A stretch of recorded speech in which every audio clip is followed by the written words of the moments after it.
মসজিদের দিকে মাইল করে দিবেন, সন্তান বড় হয়ে যাবে। ভাত খাওয়ার দোয়া শিখাবেন, সন্তান বড় হয়ে যাবে। ঘর থেকে বের হওয়ার দোয়া শিখাবেন, সন্তান বড় হয়ে যাবে। ঘুম যাওয়ার দোয়া শিখাবেন, ঘুম থেকে ওঠার দোয়া শিখাবেন। এবার রাস্তায় চলা শিখাবেন, গাড়িতে ওঠার দোয়া শিখাবেন। ঘর থেকে out of come and go, প্রত্যেকটি জায়গায় যখন আপনার সন্তানকে দিনই কিছু শিক্ষা দিবেন, ওই সন্তান কখনো মা বাবার নাফরমানি করতে পারে না। এটি কষ্ট হচ্ছে আকিকার সাথে। প্রত্যেকটা সন্তান এখন গোলাম মানে ছেলে, প্রতিটি সন্তান আকিকার সাথে আবদ্ধ থাকবে। তুজবাহু জবে করা হবে আনহু তার পক্ষ থেকে ইয়াউমা সাবিহি সপ্তম দিবসে ওয়ায়ুলাকু রাসুহু হলক করা হবে, ওই সম্মান নামকরণ করা হবে। তাহলে দেখা যায় সপ্তম দিনে তিনটি কাজ। কয়টি কাজ? মাথার চুল মণ্ডপ করতে হবে।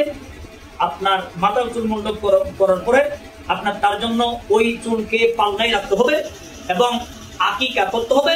সাথে সাথে সাম্মা তার জন্য একটা সুন্দর নামকরণ করা হবে।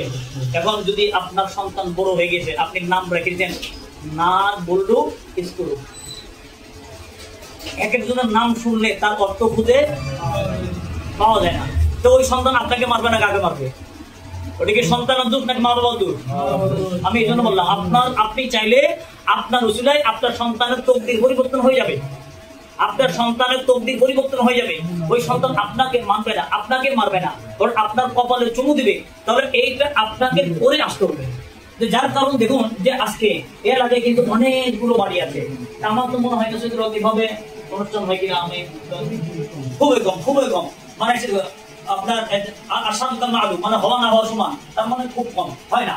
তাহলে দেখুন বিশাল অট্টালিকা নাই, কোটি নাই, এই সামান্য অর্থের মধ্যে যেমন আজকে আপনাদের অনেক ব্যক্তিদেরকে একত্রিত করেছে। তাহলে বোঝা যাবে যে ব্যবহারে বংশের, তাহলে এটা বোঝা যায় সন্তানের মাধ্যমে বোঝা যাচ্ছে তার মা বাবা ভালো ছিল এবং মা ভালো ছিল, বাবাও ভালো ছিল। আমার বন্ধুরা, এই জন্য আমরা এই কথা বলার কারণ এই জন্য যে আজকে তারা তাদের সন্তানের নামকরণ করা হয়েছে।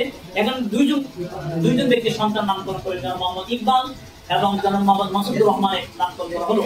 তা আমি দীর্ঘায়িত করবো না আমার বন্ধুগণ। তা আমরা চাইলেই আমাদের সন্তানের তকদিরকে পরিবর্তন করে দিতে পারি। আপনার সন্তান বড় হয়ে যাবে, সন্তানকে মসজিদের দিকে মাইল করে দিবেন, সন্তান বড় হয়ে যাবে। ভাত খাওয়ার দোয়া শিখাবেন, সন্তান বড় হয়ে যাবে। ঘর থেকে বের হওয়ার দোয়া শিখাবেন, সন্তান বড় হয়ে যাবে। ঘুম যাওয়ার দোয়া শিখাবেন, ঘুম থেকে ওঠার দোয়া শিখাবেন। এবার রাস্তায় চলা শিখাবেন, গাড়িতে ওঠার দোয়া শিখাবেন। ঘর থেকে out of come and go, প্রত্যেকটি জায়গায় যখন আপনার সন্তানকে দিনই কিছু শিক্ষা দিবেন, ওই সন্তান কখনো মা বাবার নাফরমানি করতে পারে না।